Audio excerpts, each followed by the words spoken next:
All right, it looks like everyone's done with our quiz. So let's go ahead and talk about some homework stuff that I wanted to go over with you guys before we get started in class, okay? So before this Sunday, you guys have due your placenta previa sim chart assignment, the case study, and then your next set of your NCLEX questions, okay? So those are going to be due out this Sunday. Next week, we have our exam, right? So you guys will be we'll be doing that exam at the start of class. So make sure you guys are here on time for class start because we'll be doing the exam right away. Next week, you have your third discussion post. So you guys will need to respond. Your initial prompt is due by Wednesday night, and then you'll need to respond by two of your peers before Sunday. Okay. You also have your external cephalic version assignment due in SimChart, and then you have your teaching plans due. So I wanted to pull up that assignment in Canvas really quick, and we can go over that all together. Just because it is a little bit of a bigger assignment, I don't want you guys going into it without us kind of talking about that first. So let me get that up here. While I'm pulling that up, does anyone have questions about the assignments due this week or any of the assignments besides the teaching plan due next week?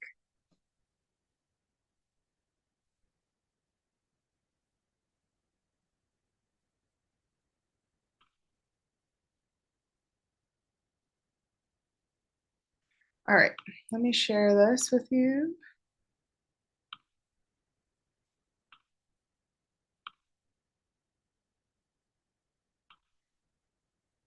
Okay.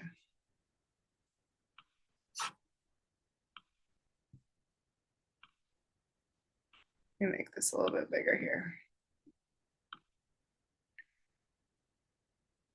Okay, so for our teaching plan, it is a bigger assignment, and you're a mother baby nurse on a busy OB unit. You've been asked to develop a teaching plan for mothers of preterm babies.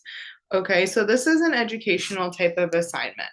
So every part of this assignment you are going to need to include in your presentation. So you will need to document a full head to toe assessment on a preterm, focusing on normal and abnormal findings. And you should include at least two abnormal findings to consider as you're developing your teaching plan. Okay. And then it lists like what page you can find those abnormal findings in the book. Then you're going to be developing a going home teaching plan that's going to include all of these things. So whenever I'm grading, I'm going to be looking to make sure that you guys are including every single one of these items in your assignment. Okay. So whether that's a PowerPoint or a pamphlet or however you want to have it be presented to your mom who you're giving this education on, it needs to include every single one of these items. Okay, so your safety concerns for a preterm newborn, symptoms to report to the pediatrician, all of these things have to be included on it. Okay, if you leave out one of these categories, that will be counted against you in your final grade on the assignment. So just make sure you're including all of that. Okay, because I don't want you guys to miss points on things when we need all of these things included. So, with the way that you're presenting it, it can be any way that you guys are choosing out of these options. And so, like, you can make a PowerPoint presentation, a poster, a video, or just even a Word or PDF file. You don't need to present it to the group, you're just going to be submitting it on Canvas. Okay. This isn't something that we're not having everybody present these in class, even though I think it'd be really interesting to see everybody's different things, but we're not going to do that in class. And then if you have any other questions about how I'm going to be grading it, the rubric is included for you underneath the assignment. Okay. What kind of questions do you guys have on this project?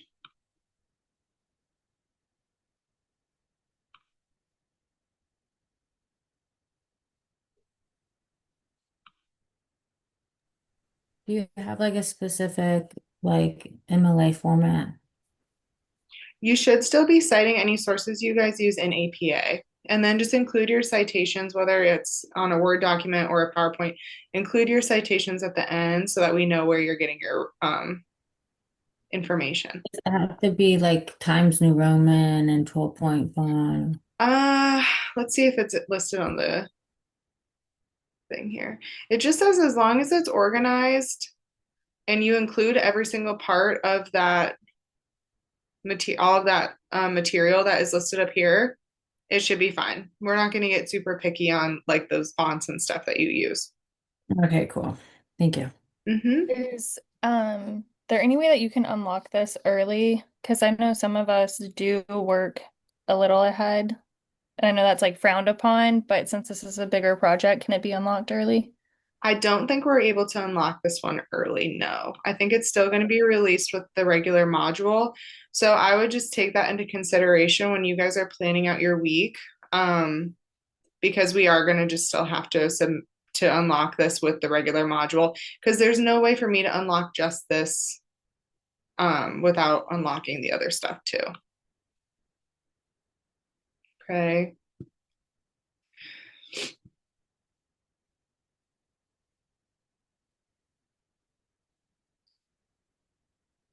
But yeah, I want you guys too to use like use your creativity, do it however it makes sense for you. Like if you were a mom of a preterm baby, how would you want this material presented to you? Like what how would you learn the best, you know, whether that's pamphlet, PowerPoint, whatever it is.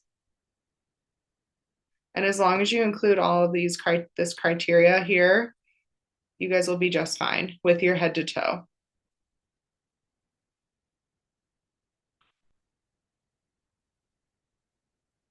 And obviously, if you have any questions about it next week or leading into it, you can email me and I'll try and help you as best as I can. Okay. All right. So let me pull this back out. The other thing that we wanted to kind of talk about today, let's see, I have a couple things. Um, so the due dates for the sim chart got a little bit messed up because this is a new system that we're working with. When we open these at the beginning of the semester, we go in and we preset all of the due dates. Okay. For some reason, the sim chart due date for your guys' assignment, the preeclampsia assignment from last week, changed. And in your sim chart, it says that it's due November 17th. However, it was still due the end of last week on Sunday. Okay. This is not something that you guys can control. I'm not going to be giving late assignment points. Like I'm not going to be docking off points late for that assignment. So submit that preeclampsia assignment as soon as possible on your sim chart. Moving forward, if you guys will need to reference the syllabus whenever we're talking about due dates because we're going to go back into sim chart and I'm going to try and fix the due dates again, but I can't promise that they're not going to revert back to the original setting, which is what happened this past week. So when in doubt, follow your syllabus. Okay. I'm not going to take points off for late assignment with this one, but they should be due on the Sundays of the module. Okay. Anyone have questions over that?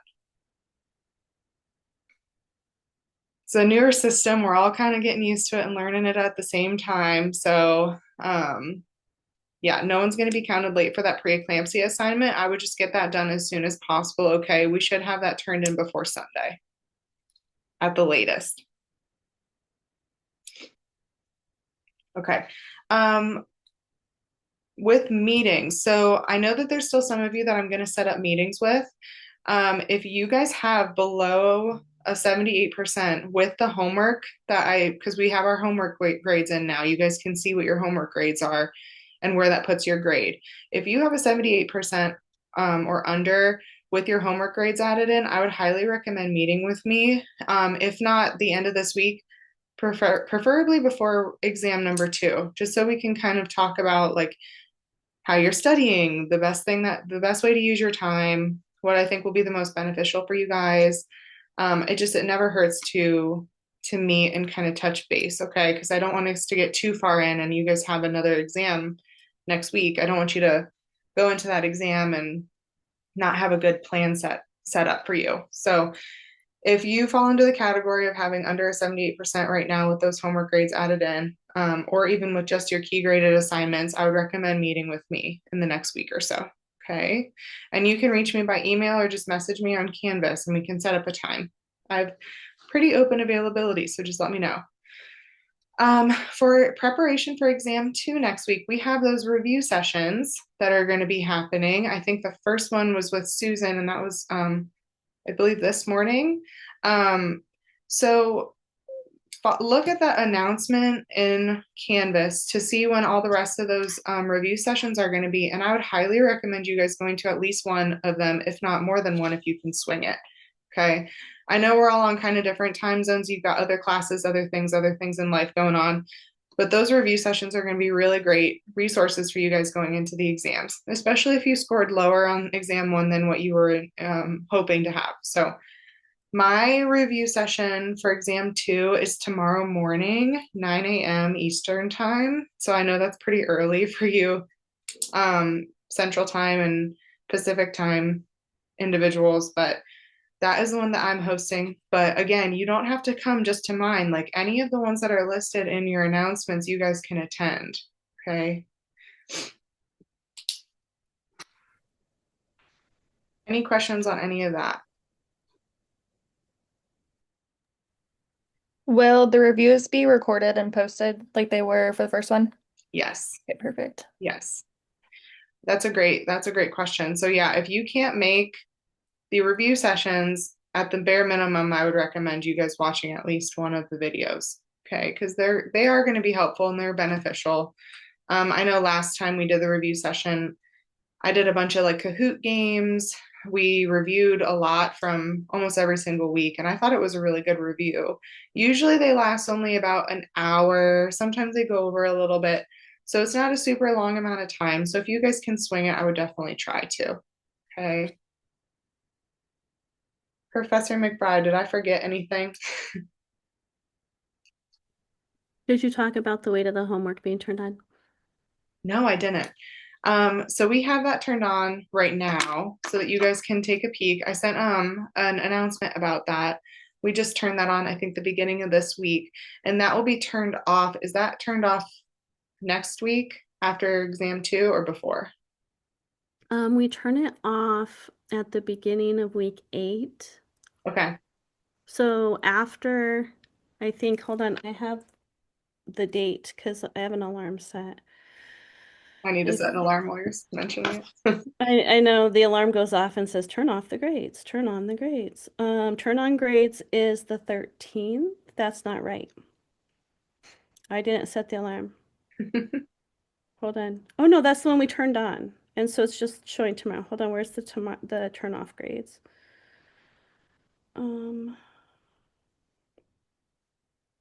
That's right. I'll just look at the calendar because I'll know from that.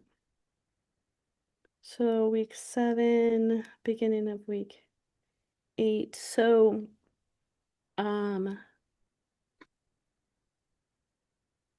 Is that the 23rd. So the morning of the 23rd, that Sunday, or else sometimes I'll wait till Monday morning. We want you guys to be able to see what your overall score looks like with your exam 2 scores in. But then we're going to turn it back off so you can see KGA. And then KGA is what's showing for the rest of the term in top passing.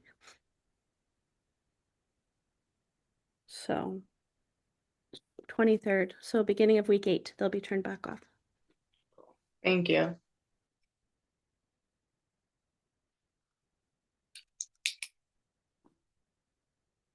Okay, if you guys don't have anything else to ask, it can be about class or homework, whatever. We'll get into the material for this week. Everyone feel okay? Kind of know what we're doing? Okay, good.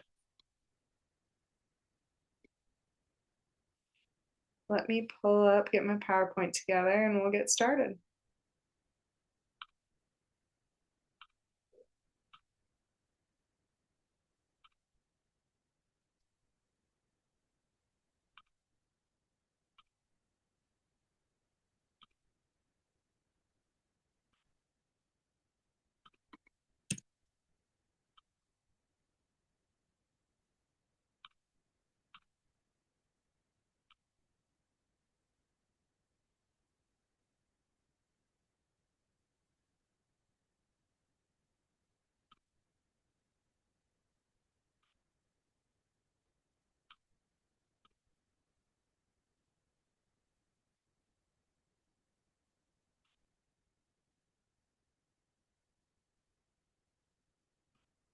All right, so this week,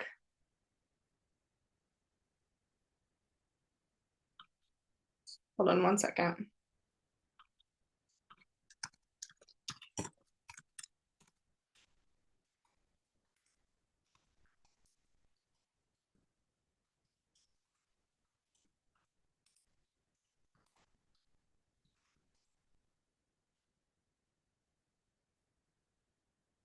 All right. This week, we're going to talk about high-risk intrapartum nursing, okay? That is going to include our labor and delivery complications.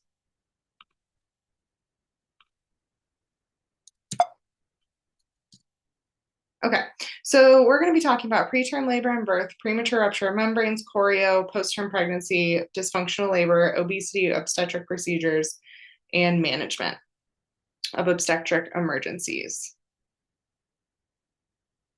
I'm just going through here. Okay. So the first thing I want to talk about here is preterm labor and birth. Okay, obviously with anything, we need to know what each of these things mean. So preterm labor is our regular contractions along with a change in cervical effacement or dilation, or regular contractions and cervical dilation of greater than 2 centimeters at a preterm gestation. Okay, so this mom is making cervical change. She is having the contractions, her body is in labor, which we've talked about what true signs of labor are versus false signs of labor. So I would definitely know all the differences with those and recognize what labor is and what is not. And this is different than preterm birth because preterm birth is any birth that occurs between 20 weeks and 0 days and 36 weeks and 6 days, weeks of gestation. It can be categorized as very preterm, which is earlier than 32 weeks, moderately preterm, which is 32 to 34 weeks, and late preterm, which is your 34 to 36 week time period. 15 million babies are born preterm every year. The highest rate of preterm deliveries is among Black mothers in the United States.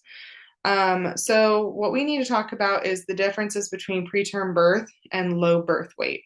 Okay, so sometimes these terms can get intermixed or switched around, but there is a pretty key difference, and it's important to know what that is.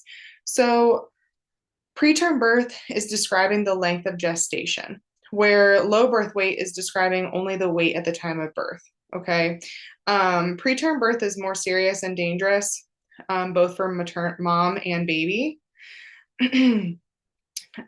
Think about it. If you think about it, there's less time in the uterus, so that means that there's an underdevelopment of vital bodily systems. Low birth weight babies can be, but are not always preterm. Okay. Low birth weight is not always because the baby is early. Low birth weight can be caused by a lot of other contributing factors. Low birth weight is defined as a baby weighing less than 2,500 grams. Okay. What do you guys think could cause a baby to be small at birth, low birth weight, besides them being early? Drugs, tobacco, smoking. Definitely. Yes. Other health conditions. Yep, definitely. Diabetes one? Diabetes, we're usually worried about a big baby just because of the way the blood sugar is, the mom's blood sugar and how the glucose is being managed in their system. Poor nutrition. Poor nutrition, that's a great one. Catherine, do you mind turning your camera on, please?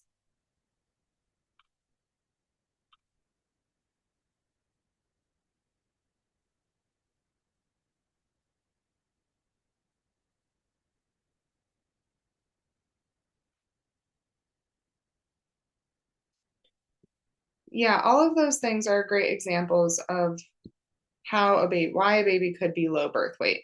Another one would be IUGR, that intrauterine growth restriction. That's going to make babies stop growing at a specific point and make them smaller whenever they're born.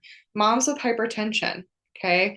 Having a high blood pressure is reducing the amount of blood volume that's getting to the placenta. It's causing vasoconstriction of those cords, causing baby not to receive as much nutrient, and can cause baby to be smaller. Poor nutrition is a huge one. Okay. So we talked about a little bit like moms that may struggle with eating disorders or psychiatric disorders that are inhibiting the amount of intake they're getting. Those types of moms are at risk for having a small baby because their nutrition is not adequate. Okay, so definitely know the difference between preterm birth and low birth weight infants. The biggest thing I want you guys to take away from that is just because a baby is small does not always mean that they are preterm. Okay, obviously we see smaller babies whenever they're born early, but there's other things that can cause a baby to have low birth weight. um, there is also a difference between our spontaneous versus our indicated preterm birth. Okay. Um, these are just different ways that preterm births can be categorized. Spontaneous preterm birth occur following an early initiation of the labor process in moms and babies with no underlying medical problems or conditions. So these are your moms that are coming in who are 34 weeks and they're saying, I'm having these regular contractions. I'm having some spotting. I think I lost my mucus plug. The contractions are about 3 minutes apart. The ones that just go into labor without any real reason. Okay. This makes up about 75% of all preterm births in the United States. And the biggest way that they are usually initiated is by preterm pre-labor rupture of membranes, which we're going to talk about in the next couple of slides. This is a lot of terminology being thrown at you. So I want you guys definitely to know the difference between and what all of these things mean, because it's going to help you whenever you're reading questions on exams. So, for example, the other week, I had a mom who came in with high blood pressure. She was 34 weeks. I put her on the monitor and she was contracting about every 3 minutes. And she said, I think my water broke, but that doesn't make sense because this is my first baby. And I've never had, this is my first pregnancy. And I'm not even feeling these contractions. And turns out she was already 4 centimeters dilated. And her blood pressure was 160s over 110. So in severe range. So it's like, that can cause high blood pressure can cause a mom's water to go earlier. Uncontrolled blood pressure, uncontrolled hypertension is one of the things that can cause these pre-labor rupture of membranes. But that is one of the biggest things we see with spontaneous preterm birth is the mom's water will break early. Okay. Indicated preterm birth occurs to resolve a maternal or fetal risk related to the pregnancy. So there is something going on with mom in her prenatal care. She's diabetic, uncontrolled diabetic, has severe hypertension. She's showing signs and symptoms of preeclampsia. Cholestasis is another one that we're going to take babies early. Any type of placental disorder, if she's having seizures, obviously we're going to take that baby early. And if she sometimes has other things going on, like if we know that there's a fetal disorder like a birth defect and we need that baby to be delivered early because they're not going to be growing throughout the pregnancy any further, then we need to consider taking these babies early and having them deliver preterm. Okay. Let's see here. So some risk factors that are associated with preterm labor and birth. So what do you guys think? It kind of goes along with the question earlier. So some of the things you were throwing out earlier were correct, but why do you think a mom, what puts her at a higher risk of having a preterm birth?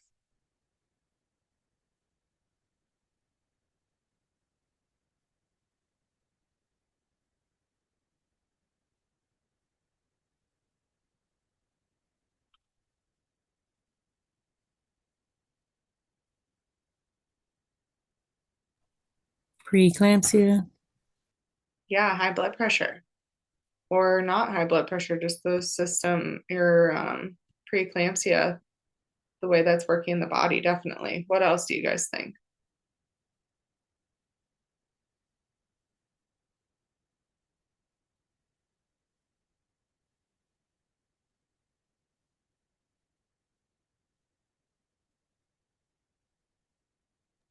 Could it be smoking, diabetes, advanced maternal age? Yes, all of those things. Yep. If a mom has a history of preterm birth, That is a huge thing that we want to know. Because if you have a history of a preterm delivery, you are a lot more likely to have another one. Okay, so that's really important whenever we're doing our admission, we're taking our intake. If we have a mom who's 34 weeks who comes in and says she's in labor, you want to ask her, have you had a baby before, and what was the gestational age of your last child? Okay. If there's bleeding of an uncertain origin during pregnancy, like throughout her trimester, like both first, second, and third trimester, that can sometimes indicate mom's going to have an early baby. If she has a uterine anomaly, a multifetal gestation, so a mom who's carrying twins is at a higher risk of preterm labor. Sometimes, depending on the type of twin, like if it's mono-mono versus like a di-di twin, which we'll talk a little bit more about that when we get to newborns. If it's a mono-mono twin, we're going to be taking those babies pretty early because the risk of for them going into labor, we don't really want moms laboring with mono-mono twins. So having a multiple gestation. Moms that, this is a very obscure one, it seems, but moms that have periodontal disease or have poor oral hygiene are at a higher risk for preterm deliveries. A lower socioeconomic class and limited education can be, and that's simply because they may not know the warning signs and symptoms, or they're not receiving adequate prenatal care, right? The other ones that I want to talk about a little bit more in depth. So things that can be indicators and things that providers will look for whenever we're screening moms to try and see like if they are at a higher risk for a preterm birth, it are your cervical length and your fetal fibronectin tests. So cervical length is a possible predictor of preterm labor. There are changes in your cervical length occurring before uterine activity. So cervical measuring can identify if a woman has began the labor process. Okay. The way that providers do that is they order a transvaginal ultrasound and they measure the length of the woman's cervix. It sounds pretty self-explanatory. Women who have a cervical length greater than 30 millimeters in the second and third trimester of pregnancy are unlikely to give birth prematurely, even if they have symptoms of preterm labor. Okay. So sometimes if a woman has having like some unexplained bleeding in the first or second trimester, their provider might order cervical length because if they're finding that this woman has a short cervix, they might put her on progesterone. Progesterone is going to strengthen the cervix and prevent preterm labor and birth. Okay. This is especially true for women who have a history of delivering early or who have a history of cervical insufficiency where they're delivering these babies at 24 weeks or earlier. They might just be preventative and put them on progesterone anyways. So your fetal fibronectin is an additional diagnostic test for preterm labor. Fetal fibronectin is a glycoprotein found in plasma and produced during fetal life. It normally appears in cervical and vaginal secretions early in the pregnancy. But this test is performed, so nurses do this one. You take a swab during either a vaginal exam or a speculum exam to collect fluid from the woman's vagina. And the presence of fetal fibronectin during the late second and early third trimesters of pregnancy may be related to placental inflammation, which can cause spontaneous preterm labor. The fetal fibronectin test, speaking from experience and also based on what your text says, it's better to determine who's not going to go into preterm labor rather than who is going to go into preterm labor. Okay, so an FFN is something that providers are going to get for moms who are coming in really early, just to kind of put them at ease and say like, yeah, we're not expecting you or anticipating you to go into preterm labor. So that, along with your cervical length, are the best ways that we can see if a woman is at risk for delivering early. Okay. So what is our prevention? We have to address these risk factors with moms. So a big one is smoking cessation. Okay. We need to assist our patients in finding resources available to them to stop smoking because smoking is a huge risk factor for preterm delivery. Okay. We have to have the preconception counseling and patient education. That's huge.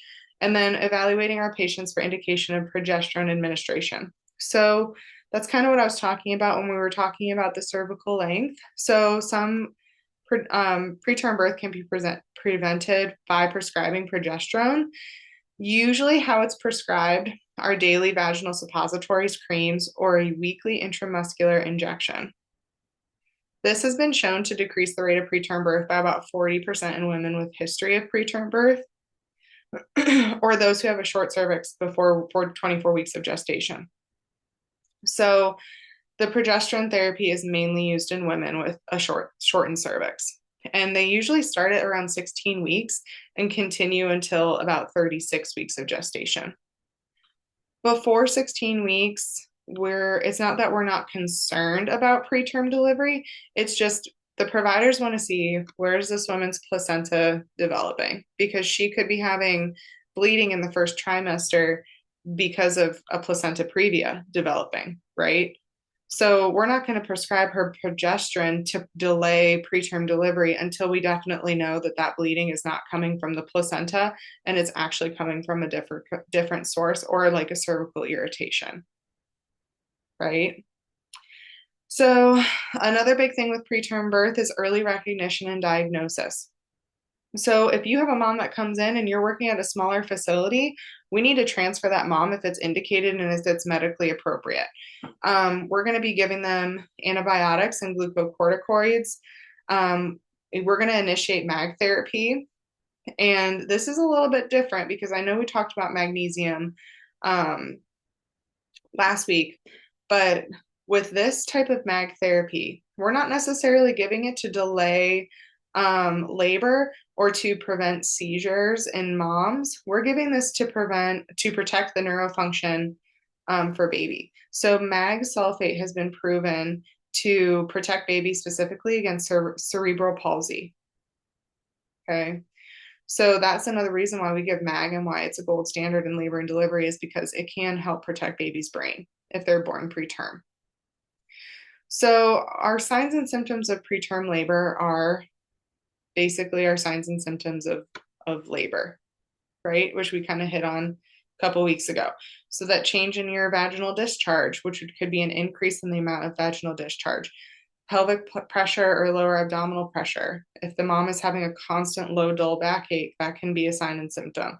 But also, like, how many of you have been pregnant and have had backaches and back pain during your pregnancy? So that's kind of hard to go off of, right? So really, we need to get that mom to come into the hospital if she's thinking any of these things are happening, and we're going to put her on the monitor and evaluate her and perform a cervical exam as long as she doesn't have a placenta previa and with provider order to see and rule out labor. Okay. As a bedside nurse, I don't check anybody that's earlier than 35 weeks unless I have a provider's order. Okay. Or I have the provider come and do it with a speculum, because if you're having a cervical exam, you run the risk of irritating that mom's cervix, especially if she's on progesterone or any other type of medication because of a shortened cervix. We do not want to be causing any type of irritation that could put her into labor also, right? So just some things to think about. And then obviously discussing with this mom lifestyle modifications. So if she's having constant bleeding or she's at an increased risk of preterm labor, we're going to be restricting her activity. We're going to tell her no sex or anything in the vagina. And then they run a risk of having a prolonged hospitalization, just to ensure that the pregnancy reaches as close to term as possible, if that's an option for them. Okay. So another thing that we can be doing, if a mom comes in for preterm labor or rule out preterm labor, are using our uterine relaxants or our tocolytics. Okay. This little mnemonic, it's not my time, and it has all the different medications that we could use. So indomethacin, nifedipine, mag sulfate, and terbutaline. We're going to go into each one of them a little bit. So tocolytics are meds given to arrest labor after uterine contractions and cervical dilation has occurred. Mag is one that's a huge one, right? We like using mag because our maternal and fetal adverse reactions are less severe, right? There's not as many side effects with magnesium sulfate. So that's why we really like using that. And that is a pretty gold standard tocolytic. However, like we said, sometimes MAG is not always super effective in reducing contractions. Moms can still progress in labor even while on magnesium. Another one that we administer quite frequently in LDRP is terbutaline. Okay, it relaxes the smooth muscles by stimulating the beta 2 receptors in the uterine smooth muscle.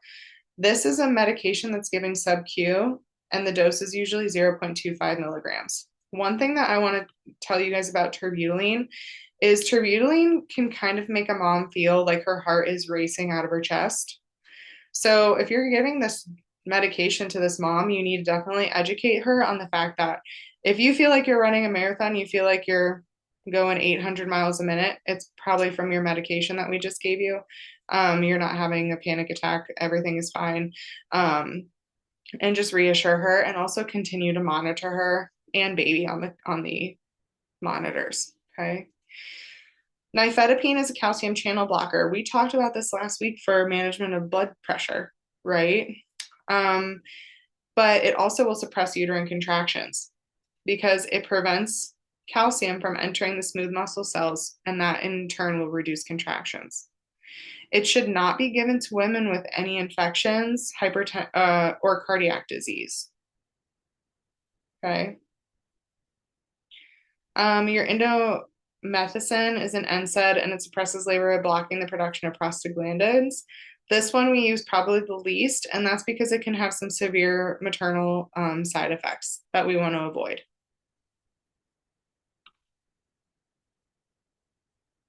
Okay, so you have a mom who comes in, she's laboring, you check her cervix, she's only 30, or we'll say 34 or 35 weeks.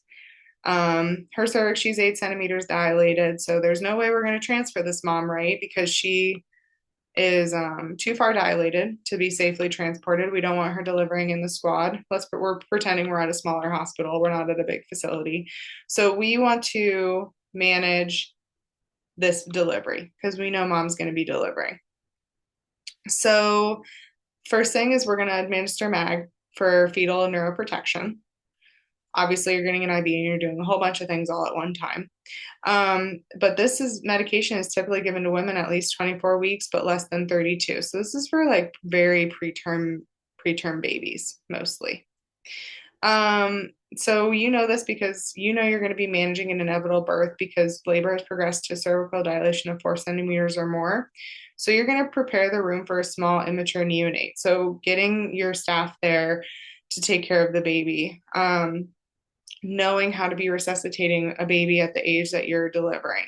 Get your team to your room, have transport en route if it is a smaller facility. And then also we need to prepare for a malpresentation delivery. These are so like a baby that's breech. This is way more common in preterm births, right? Because the baby is smaller, so they're still kicking and moving around free as a bird in utero. They're not necessarily going to stay head down if they're only 32 weeks gestation. Okay, so we need to be ready and prepared to deliver a baby that might have a breech presentation. Okay. Along with talking about preterm deliveries, we do unfortunately need to address a fetal and early neonatal loss. So if you have a mom who's coming in and you know that there's like a fetal abnormality, or if she is really early, or if she had an office visit and there was no heartbeat detected and she's coming in for an induction in the hospital, we as bedside nurses, we see this a lot in labor and delivery, especially depending on what type of patient population you're working with. I have had a lot of experience with neonatal loss because the Amish population has a really high instance of it because they don't always have very thorough prenatal care, early prenatal care. So we see a lot of like early second trimester demises that come in. So there is a different way that we're going to be handling this type of delivery than we would if it was a live infant. So we're going to provide sensitive care. We're going to discuss management plan with the interpersonal care team. So we're talking with the midwife or the delivering physician of how do we want this patient to be managed? What is our plan, our course of action? How is she planning on delivering? Is she going to deliver vaginally? Has she elected for a different type of surgical procedure or delivery method? What are we kind of anticipating with this delivery? So a lot of communication between all different aspects of care. How much intervention does this mom want? Okay, that is a really hard conversation to have, especially when you're delivering a stillborn or you're delivering a baby who's in the third trimester. How much resuscitation effort do you want us to do? Okay, on a 26-week infant with a loss, like we need to be transparent with the moms and talk to them about like what is realistic in as far as managing this delivery. If mom tells you, I would like you to do CPR and I want you to do the whole 9 yards for the full 20 minutes, which is NRP guideline now, that is what we're going to do. And you do it at the bedside and you do it in the room with them. It's mom's choice, right? Parents' choice. If they opt not to have any type of resuscitative measure done, then we need to talk to them about palliative care. Okay. Do you want to hold the baby? Do you want the baby skin to skin? Do you want to see your baby? Do you want time alone? What is this going to look like for you? Because not every parent is the same. There's some parents that want to hold the babies. There's other parents that don't want to see them at all. And it is completely whatever they're comfortable with. And as their nurse, you just provide them support and you be with them as best you can. Okay. As their nurse too, you need to be sensitive about where they're located on the unit. Okay. We do not want this patient to be right across the hall from the nursery where we're having crying babies and they can hear that. And it's just not very sensitive and considerate for that patient. So have them in a quiet area of the hospital. Usually your facility will have a little sign that indicates to all anybody really that works in the hospital going in and out of the room that this is what that mom is dealing with right now, and to see the nurse before you go in. Okay. Anyone have questions so far?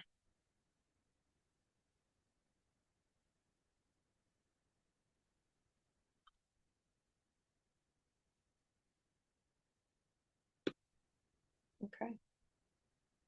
Yeah, unfortunately, fetal loss is a really hard thing to be a part of as a parent or as a nurse, but it is something that you see, and that as nurses we need to know how to best support our patient through.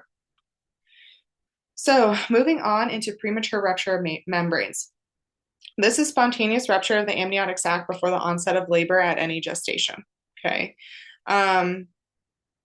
Preterm pre-labor rupture of membranes is a little bit different because this is membrane rupture that occurs before 37 weeks of gestation. Okay. So that's a little different because your pre-labor rupture of membranes, that could be a 40-week mom who comes in who's like, my water broke 12 hours ago and I've had not a single contraction. Nothing has happened. Don't really know why. So that is an example of pre-labor rupture of membranes. Preterm pre-labor rupture of membranes is that mom that's at early gestation. Okay. Risk factors is anything that may cause increased amniotic pressure. So polyhydramnios is a big one. So if that mom has a lot of amniotic fluid that's putting a lot of pressure on that amniotic sac, they're at an increased risk of their water breaking early. Other ones would be infections of the urogenital tract, history of preterm rupture of membranes, a short cervix, second and third trimester bleeding, low socioeconomic status, a low BMI, cigarette and drug use are big ones. Okay. What is our greatest complication of premature rupture of membranes? Does anyone know this? Is it infection? Yes. It is infection. Do you know specifically what infection? Chorioamnionitis or something like that is how do you say that word? You got it. It's chorioamnionitis. I think I said it right too. Sometimes I struggle with that. Yeah, awesome. Yeah, that's really great. So chorio, we just say chorio for short. That's perfectly fine. It's easier that way. It's the most common maternal complication of preterm pre-labor rupture of membrane. So this is a serious complication of pregnancy that we're going to discuss on the next slide. But other complications I want you guys to know choreo is the biggest one, but other complications are placental abruption, retained placenta, obviously, like if a mom is septic, okay, that is going to be a big one, okay. So with complications, as we're worried about, mostly choreo, but it can lead to other things as well. So our interprofessional care is going to depend greatly on the gestational age. Okay. If the gestational age is greater than 37 weeks, delivery of the infant is our best option, right? If a mom comes in, she's ruptured, she's over 37 weeks, we see that she is, we're going to start her induction. Okay. So that's most likely at that point, IV Pitocin is usually what providers will do. Sometimes providers will do a Foley bulb. Just depends on how far dilated they are and what number baby it is. And what their Bishop score is, right, for induction. This can be, let me see. The case is going to be individual on an individual basis for pregnant women who rupture between 32 and 37 weeks. Okay. And this is going to depend wholly on fetal lung maturity and the infant size.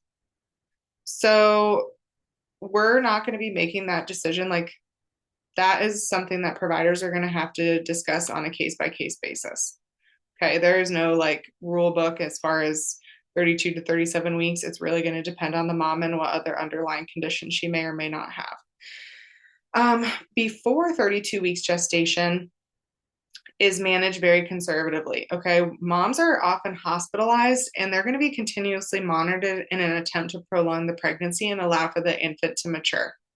So at this point, mom is hospitalized for a prolonged period of time. She's going to receive antibiotics around the clock, glucocorticoids to help with fetal lung development. She'll be getting fluids. She's going to be on a bed rest.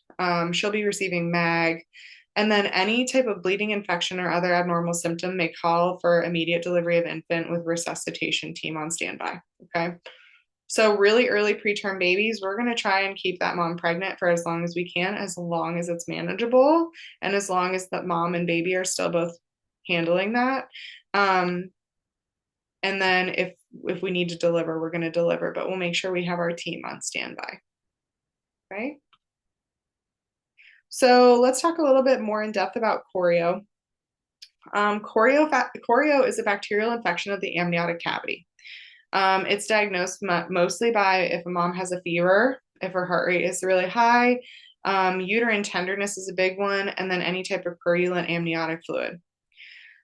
Typically, choreo develops after rupture of membrane, which is why with a preterm rupture or a pre-labor rupture of membrane, they're at a higher risk of developing choreo because most of the time the baby is not going to be delivered as quickly and their water will have been ruptured for a longer period of time, which will expose them to a higher risk of infection. Okay. So kind of like what I just said, our risk factors are prolonged rupture of membranes. That's a huge one. Okay. A long labor. If you get report on a mom, okay, let's say you're getting report, it's change of shift, and they tell you this mom's water has been ruptured for 48 hours. What is that going to flag to you as a nurse? What are some things that you are going to consider? What are you going to monitor closely? What are you going to do or not do?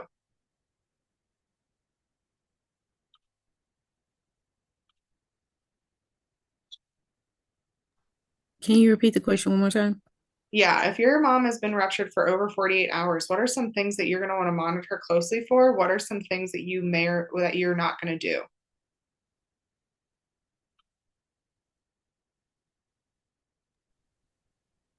Would you not check her as frequently because she could be more prone to infection? And Yeah. then watch for any signs of infection, like a fever, tachycardia, anything like that? Exactly. Yes. All of those. That's perfect. Yeah, we are going to try and minimize her exposure to bacteria and minimize her risk for infection as best as we can. So that means you are not going to be checking her cervix as often. Okay. The more vaginal exams, especially in a prolonged rupture, the higher the risk of that mom developing any type of infection is going to be, right? Because you're introducing more bacteria into the vaginal tract. Okay. Um, Another big risk is if a mom has internal monitors, okay? So she has an IUPC or she has a fetal scalp electrode in. That is going to expose that vaginal tract to more bacteria. So we just need to keep that in the back of our minds. If that mom's been ruptured for that long and then the provider is like, we need to place internal monitors, we need to also just keep an eye on her temperature, her heart rate, all of those things. Monitor her really closely. And that includes after delivery too, right? That doesn't mean that our monitoring stops whenever baby is born because mom is still at a risk for infection. Okay. So some other things could be a young maternal age. If a mom had a cerclage placed, that places her at a higher risk for chorio. If she's had an amniocentesis during her pregnancy and other type of invasive OB procedures, right? Because that's introducing bacteria, anything that's invasive. Complications include they could have a more dysfunctional labor and they have an increased risk for C-section. Okay. For babies, they have a higher risk of developing pneumonia, bacteremia, or meningitis. And then they're also at an increased risk for respiratory distress syndrome because they're going to be living in this habitat. They're going to be exposed to this bacteria. So we need to monitor babies too after they're delivered. The other week, I had a baby that we ended up having to transfer. And it was really strange because the delivery was completely fine. Mom had claimed that her water hadn't broke when she came to the hospital, and nobody had done like an amnisure or anything because she was already like 6 centimeters dilated, and we felt a bag when we checked her cervix.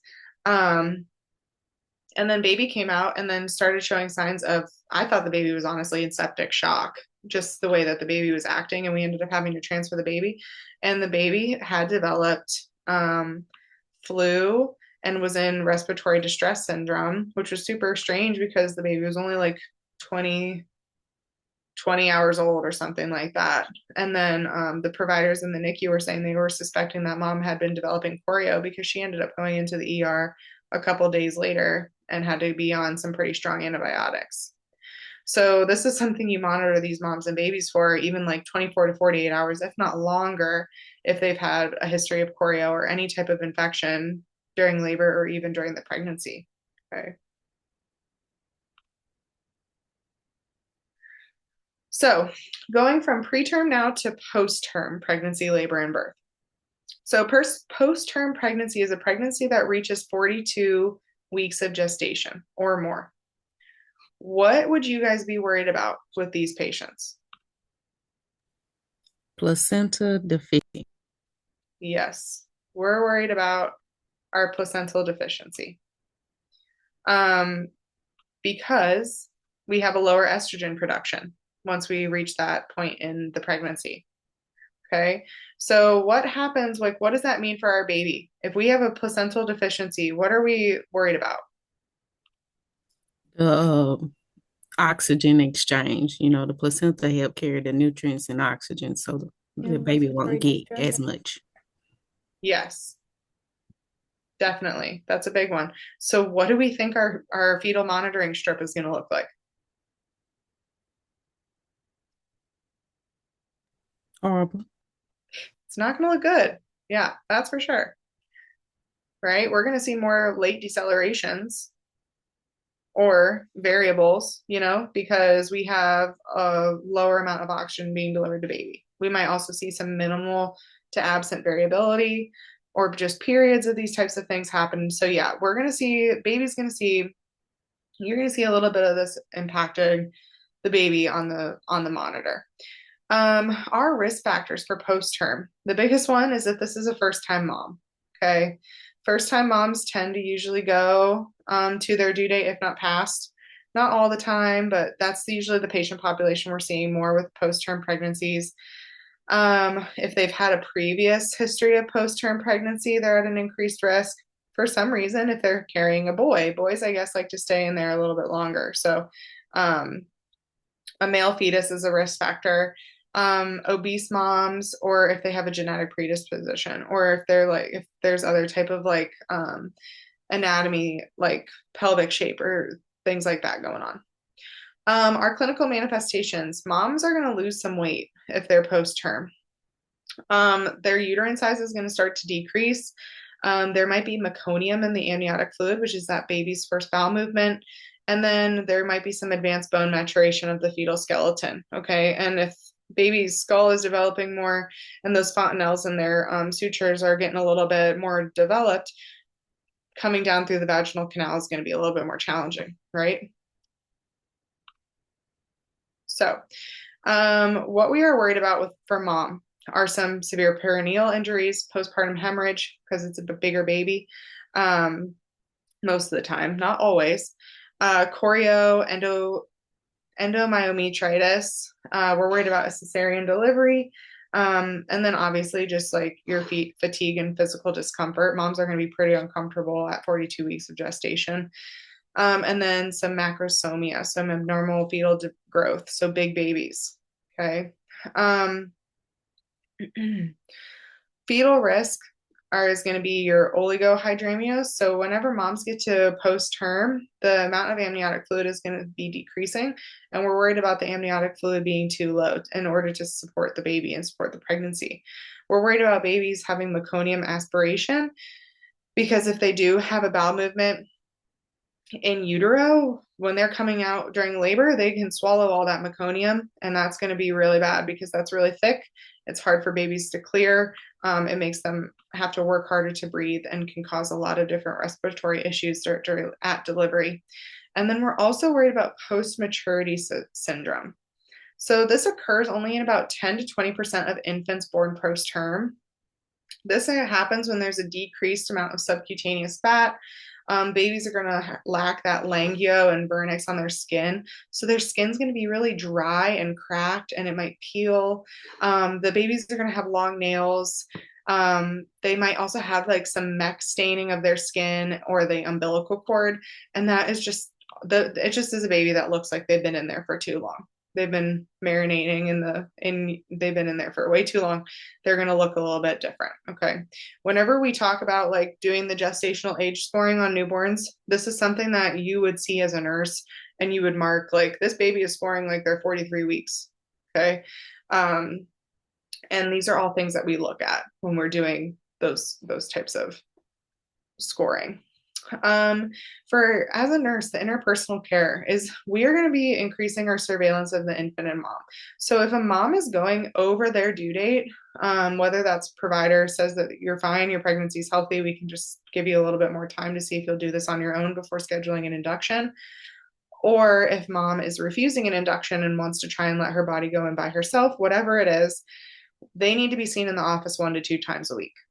These patients are patients that we need to keep a really close eye on because, as we've talked about other types of pregnancy complications, post-term delivery and post-term pregnancy, you have a higher risk for developing hypertension and a big baby, macrosomia. So we need to be seeing these patients in the office way more frequently. Okay. We need to stress, and I really want you guys to know this, moms need to be doing their kick counts, especially if they're post dates. Okay. Because another thing that we run a risk of whenever we're talking about placental insufficiency is stillbirth.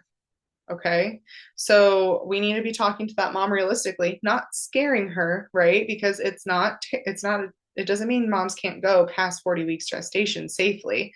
But we need to let her know about the risks and why it's really important that she keeps making sure baby is moving. Okay.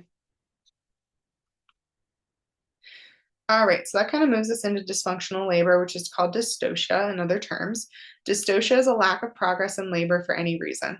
Okay, this is a little different than dysfunctional labor, which is a long, difficult, or abnormal labor. So dystocia is just when moms are stopped, they don't progress any further. Dysfunctional just means it's really long. Okay, it doesn't necessarily mean it stops or doesn't progress. So one of the biggest things, we're going to kind of go through our 5 Ps. So the causes can be ineffective uterine contractions or maternal pushing effort, which is your power. Okay, so we're thinking about those primary and secondary powers, which we talked about back in week 2, I believe. Yeah, week 2.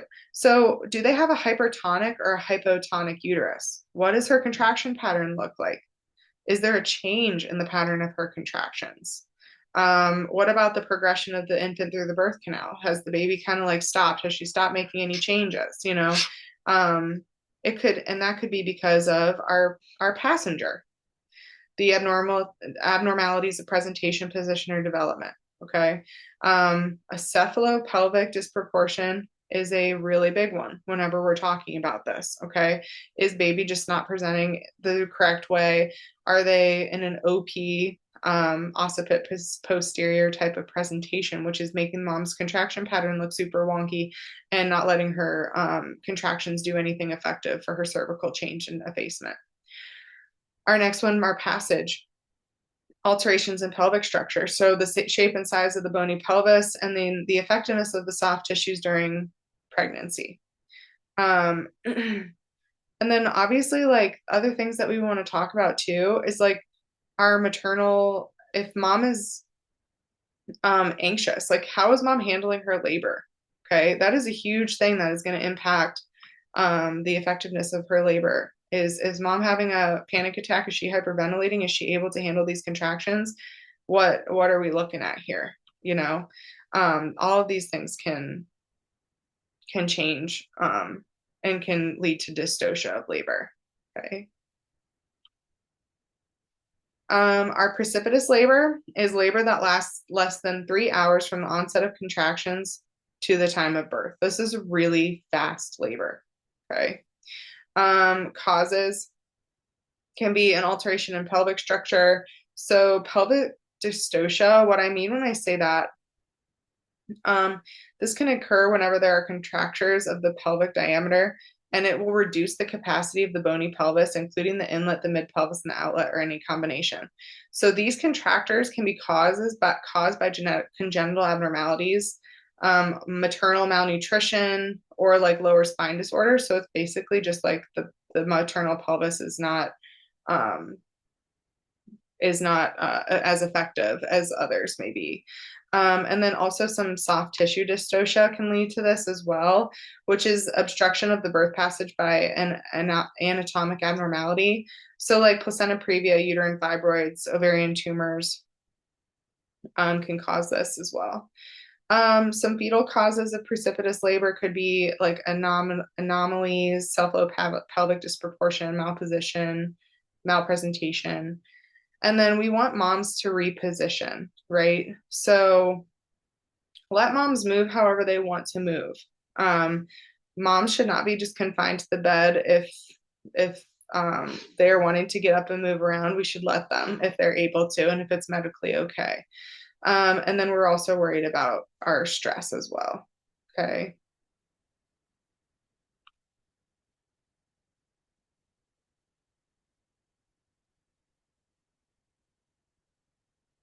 Which actually, looking back on these slides, I think something got mixed up here because precipitous labor, these causes here should be backed with dysfunctional labor. So I'm going to go in and change this PowerPoint a little bit, and I'll repost it to our announcements, because precipitous labor is a little bit different with these causes. So I'll post something about precipitous labor as well, but I think my slides got mixed up because this does not fit with these things. So I'll do those changes and I'll post them in our announcements. So for our interprofessional care of labor dystocia, our initial and ongoing physical and psychological assessment is key of the moms. Okay. We need to keep a really accurate eye on how our labor is progressing. So that includes, we're monitoring our babies. We're monitoring our contraction pattern. We're going to be checking mom's cervix as long as she is at a gestational age where it is safe. And as long as she doesn't have a previa or anything that's indicating she should just have a cesarean delivery. Keeping a really close eye on how mom is handling the labor. Is she able to breathe through these contractions? Is she able to stay calm and controlled and collected? Or do we need to be talking to her a little bit more about pain management options just to help her relax and help her get through the next couple contractions and help her progress? Okay. We're going to observe closely for common problems. So like potential injury to mom. Like I mentioned, her anxiety, if she has her decreased ability to cope, like what we can be offering her to help with that. And then we also need to be worried and addressing any type of potential for an impaired self-concept as a parent. So like if a mom comes in with a really detailed birth plan, which is something that I see a lot, especially recently, and she's like, I don't want any medical intervention. I want to deliver naturally. I want a tub delivery. I want the lights turned down to this. I want to be like, she's very specific. She has a very detailed and birth plan, which is not necessarily a bad thing, you know. It's just whatever the patient preference is. And then she ends up having a C-section. Okay. That mom is going to have to deal with her own type of grief over her birth process, right? So, as a nurse, you should be anticipating that and having that conversation with her. Like, I had that happen to me actually a while ago. I had a mom come in who she was very focused on having a natural delivery, did not want any medical intervention. We put her on the monitor, and her baby was having reoccurrent, very late decelerations and prolonged decelerations. And she was a first time mom. She hadn't even started contracting. Her baby looked really bad on the monitor. And we immediately had to talk to her about having an emergent C-section. And the mom was at the point where she was going to refuse the surgery because she was not able to handle the idea of changing her plan for her delivery. Okay. And as nurses, we need to not like just jump to the you're putting your kid in danger, you're being so selfish. Instead, let's change that way of thinking. You are being so unselfish by giving up something that you wanted for yourself to take care of your child. You know, you are doing the bravest thing ever by forfeiting what you wanted and what you anticipated for your birth and putting your child as your priority, you know. So talking to the mom and not putting her in a position where she feels even worse about the way that she feels, but just kind of helping her cope with a change in the plan. Okay. Which can be really hard in the moment when you know that your baby looks like crap and you're going to have to resuscitate them and you just need to get her back to the C-section suite, you know. But we have to do what we've got to do, and sometimes that's being kind and understanding and trying to switch it in a way that puts moms in a more positive outlook. Okay. Moving on here to talk about obesity. So this is a BMI over 30. Obese women are more likely to have pre-existing medical conditions like pre-gestational diabetes, chronic hypertension. They're at a higher risk for spontaneous abortions and stillbirths. Okay. They're also at an increased risk for fetal abnormalities and congenital birth defects. We most likely will need to induce labor in this population of women. Most of the time, if we're inducing, it's because mom has an underlying medical condition that's requiring an earlier type of induction, but not always. Sometimes it's just because the mom isn't going into labor on her own, which this patient population has a little bit more of a risk for. Okay. So here I have a little chart here of what the recommendation is for weight loss, for weight gain during pregnancy. Okay. Moving on here to obstetric procedures. The first one I want to talk about is what's called a version. This is the turning of the fetus from one presentation to another. It may be performed externally or internally. Internally is rare. I personally have never seen that. I don't know if Professor McBride has seen an internal version, but I feel like most of them are external. And it's done by an OBGYN. Midwives cannot do versions. Okay, this is specifically needs to be done by an OBGYN. So the most common reason people do versions is if baby is breech and they're turning the baby to be a cephalic presentation. Okay, I will tell you just firsthand, I don't know if any of you have had versions with your babies. It is kind of a very weird thing to watch because they do it like not forcefully, but it's definitely you got to put a little bit of effort into it. So it can sometimes look a little bit like, oh, what's happening here? It's usually attempted around 36 to 37 weeks of pregnancy. Some contraindications to versions would be if we know we already have a macrosomic infant. If we're already worried about like mom having some type of like abruption or underlying medical condition that we're worried about with that. And then just like we need to take into consideration how the baby is doing. We need to monitor the baby before the procedure and just make sure this mom is a good candidate for aversion. Okay. So that comes into our nursing consideration. So we're monitoring the infant and mom before, during, and after the procedure. The ultrasound needs to be present for the OBGYN because they need to be able to verify if they turned that baby or what the position the baby is in before they even do the version, right?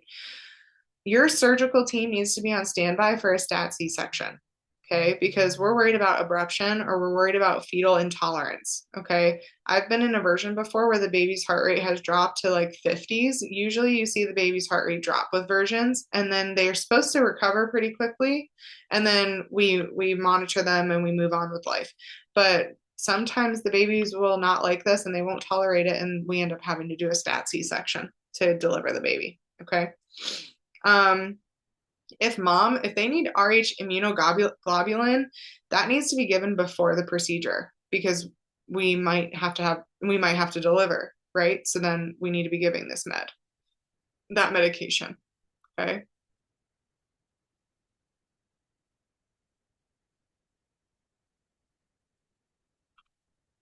Another procedure, I guess we can call it, is just like inductions, which let me see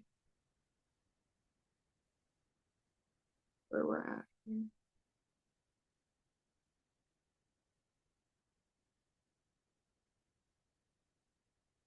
So let's go ahead and take our break now and come back quarter till the hour.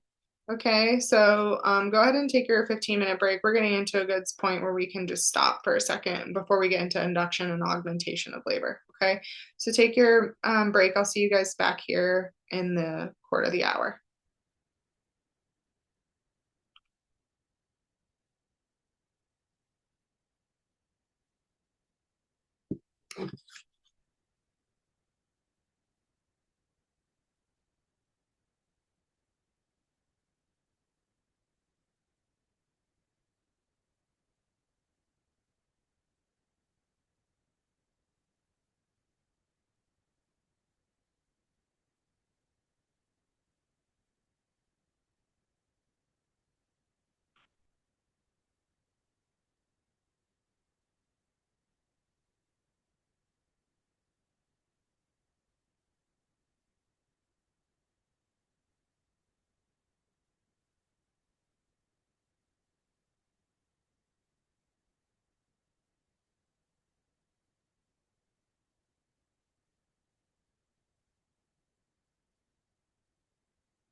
All right, you guys, let's get back into the material once everybody's their cameras are back on.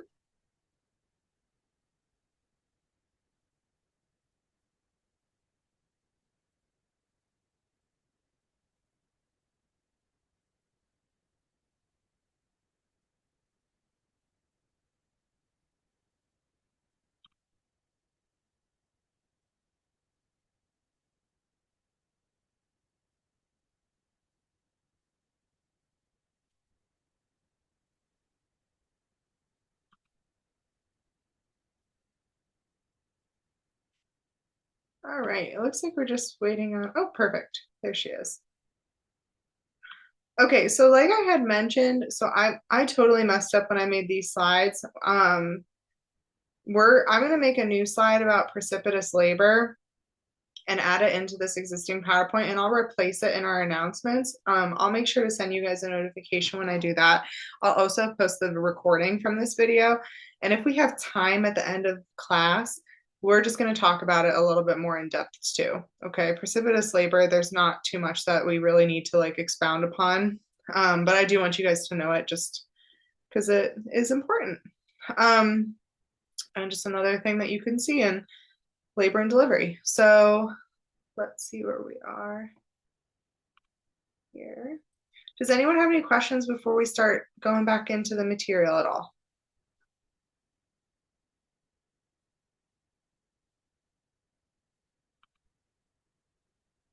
All right. So the next thing that we have to talk about are our induction of labor. Okay.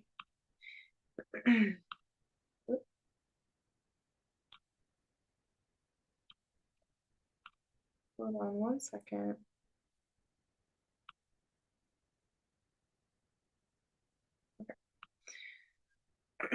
So induction of labor is the chemical or mechanical initiation of uterine contractions before their spontaneous onset to bring about birth. Okay, so this is basically putting women into labor. There are a couple ways that we can characterize this. So an elective induction of labor is whenever moms decide that they want to have the baby, as long as they don't have anything contraindicating an elective induction, and it's up also to the delivering provider. If they say that this is okay, that is an option for moms. Sorry, my screen is being really weird right now. Okay, I think I got it. So things that we need to know about elective inductions. These cannot take place any earlier than 39 weeks of gestation. Okay. This, like I said, is whenever moms don't have any medical indication of why they are getting induced. It's mostly just a choice. They're choosing to go a little bit early. It's usually for the convenience of the mom or the healthcare provider. What's really important whenever we're talking about inductions is we need to understand what a Bishop score is. I kind of mentioned this a little bit earlier whenever we were talking about delivery. And a Bishop score, so I have the picture over here of how to calculate a Bishop score.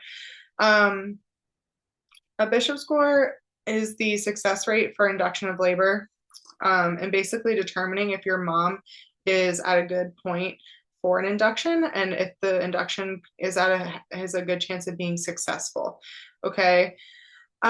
So it's basically measuring the favorability of your cervix. Okay.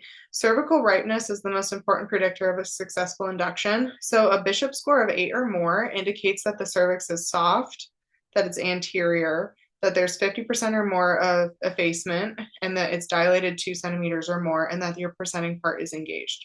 Okay. So if a Bishop score is over 8, this means that a vaginal birth and induction are way more likely to take place. Okay. So, what I want you guys to know is I want you to know like the importance of the Bishop score, why we are using it, which is basically to indicate whether or not your patient is a good candidate for induction of labor. And then like how to score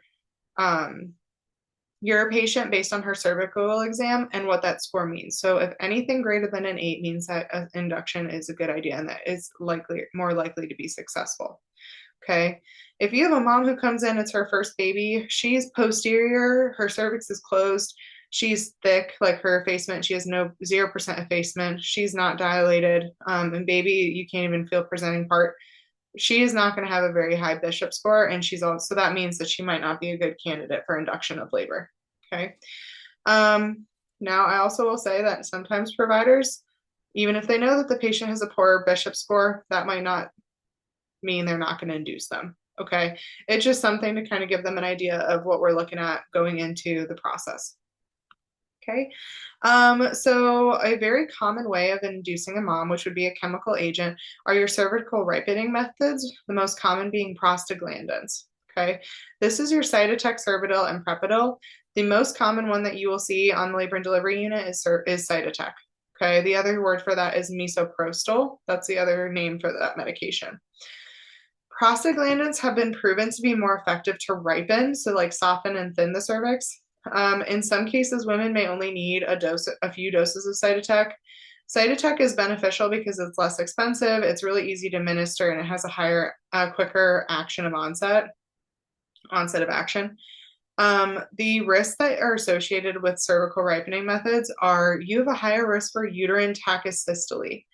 And that is because Cytotec is administered typically vaginally. So usually it's ordered in a 25 microgram dose, and you place it with your fingers or a applicator up by the mom's cervix, and it dissolves into the mucous membrane, and it works on the cervix by thinning her cervix out, because we need to thin the cervix before we can really effectively dilate most of the time, correct? So it's going to thin out that cervix. The problem is that medication, not like an IV, you can't just shut it off, right? You give that medication, it's up there, it's being dissolved, it's working, you can't reverse it. Okay. So we're worried more about moms having too many contractions with Cytotec. Okay. But it is pretty much the standard. That's what we use the most, at least at my hospital, for inductions. The other one that we're going to talk about, mechanical methods of induction, would be your balloon catheter or laminaria. So I want to talk more in depth about the balloon catheter. So balloon catheters are inserted by the primary care provider through the cervix to dilate and ripen the cervix. So it's a little catheter where you place it up above the cervix, and then the providers will inflate the balloon with about 30 to 50 mLs of sterile water. And then that just sits on the cervix, okay? And it allows for that cervix to kind of open and dilate. The catheter balloon will fall out typically when moms reach about 4 centimeters of dilation, okay? I have not personally experienced a Foley bulb catheter, but I've heard that is not very comfortable. That a lot of women say that they don't really like it very much because it just is constant pressure on that cervix, causing you to mechanically dilate, okay? Which does not sound super fun, but it is supposedly less painful than Pitocin. So that is sometimes what providers will use before they do PIT. Alternative methods, whenever I put that down, it means like things that moms will do on their own to try and get their labors to get started. Okay. So like blue cohosh castor oil. Does anybody know what castor oil is? Yes. Yeah. What does it do? It's basically you use it it's a laxative. Yeah, that's what it is. Cause my mom used to have to give us some when we had colds. Yeah, so it makes you poop. It also will cause pregnant women to contract. So these type of deliveries, moms usually have more bowel movements than most because they have taken a lot of castor oil. Okay. Castor oil is very commonly used in the Amish community. I see this all the time. And it actually works. It is pretty effective. The other thing that I put down under alternative methods is evening primrose oil, which is something that moms will take like a couple weeks leading into delivery. The other things too you see are like your midwife tales, like you're eating your 6 dates every day, starting at your 36 weeks of gestation, curb walking, having sex, all of those things. Those are alternative methods of induction. Okay. They're not things that we're going to be doing in the hospital, but they are things that we want to know. Okay. So, like, why would you as a nurse want to know if your patient took castor oil? Besides, you don't really want to get pooped on.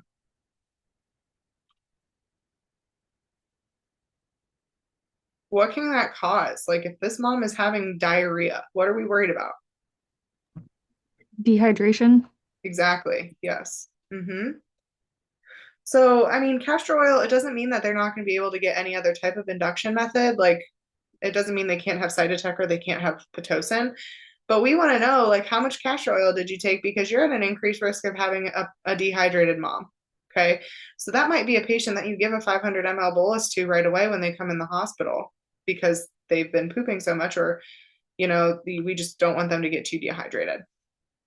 So amniotomy is a very fancy word for rupturing a mom's water, breaking water, rupturing her membranes.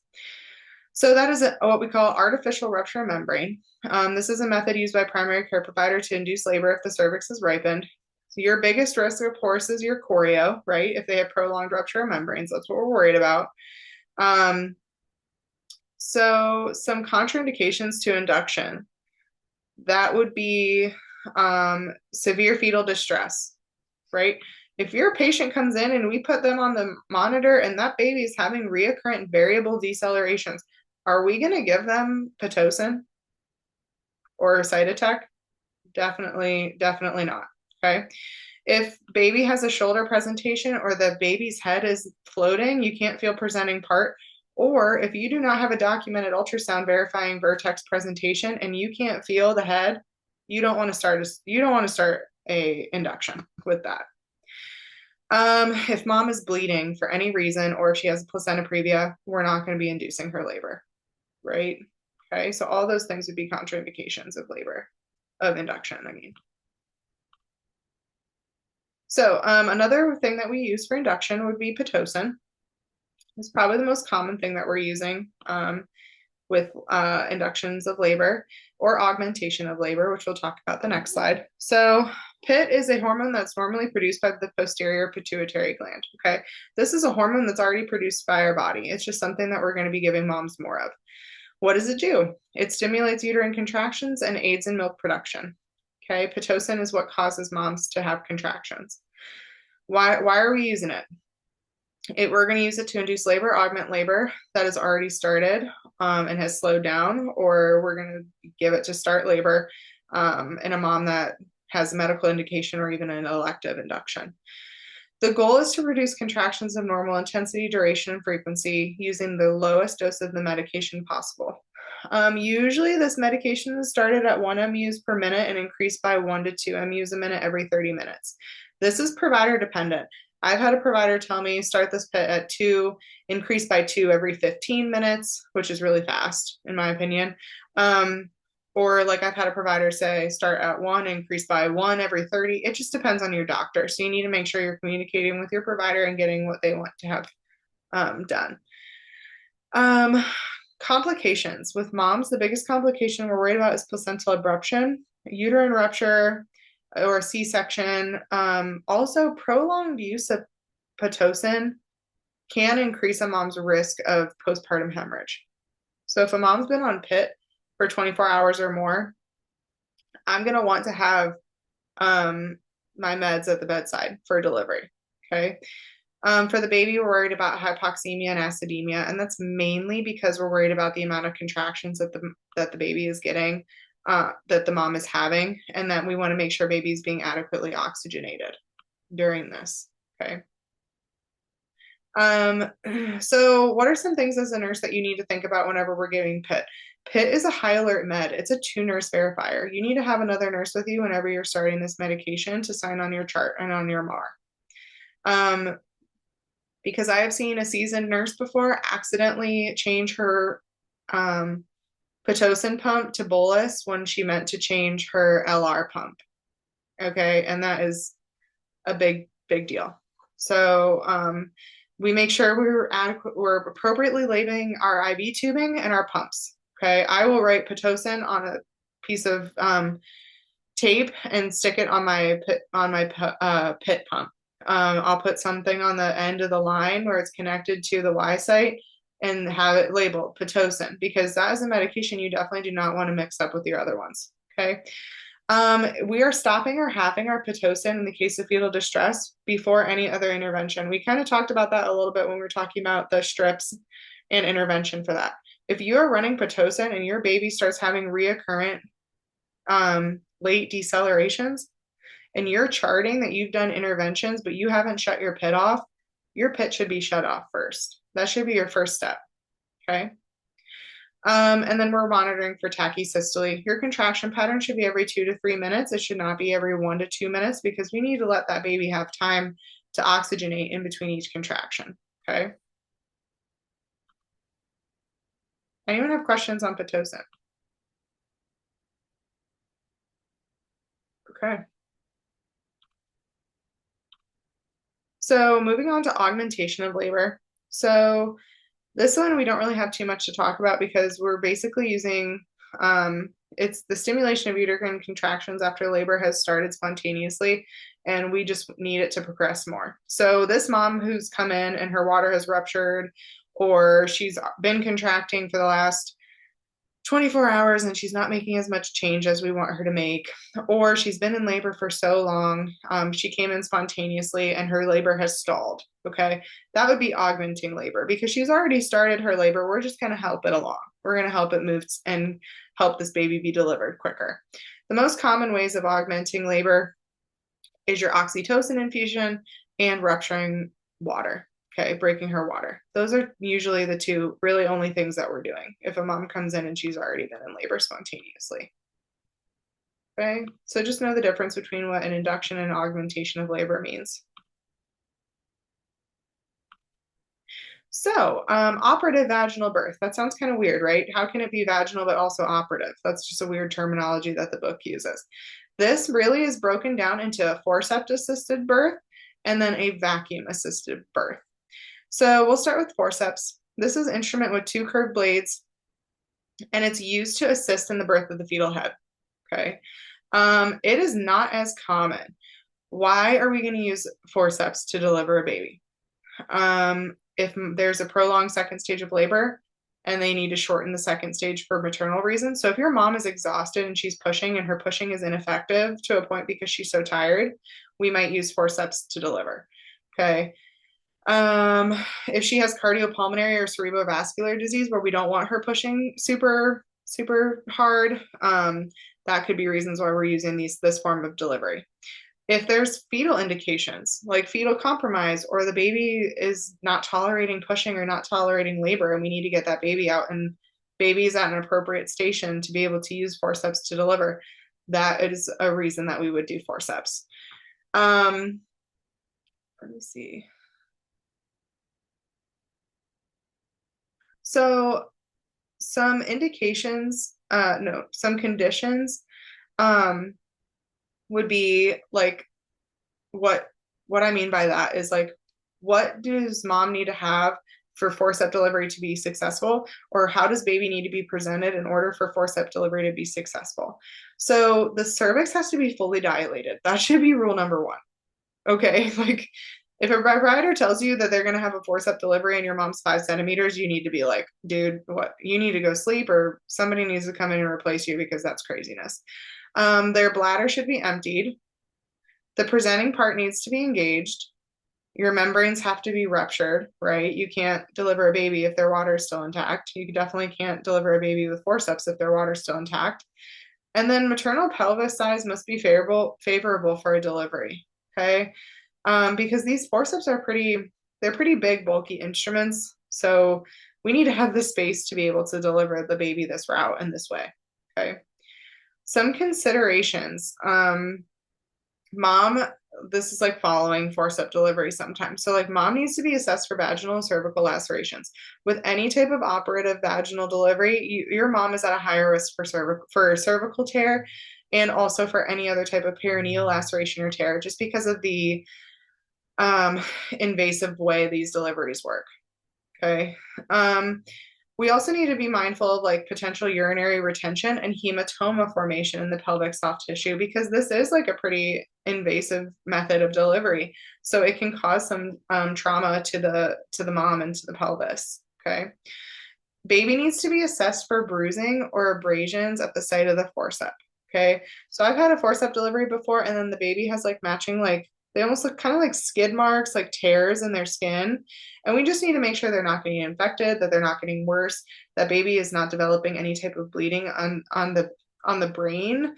The other thing with babies, which we'll talk more about whenever we get to the newborn stuff next week, is if a baby has bruising or trauma, they're at a higher risk for having problems with their bili levels. They're at an increased risk for hyperbilirubinemia just because of the way their body is trying to dissolve the injury.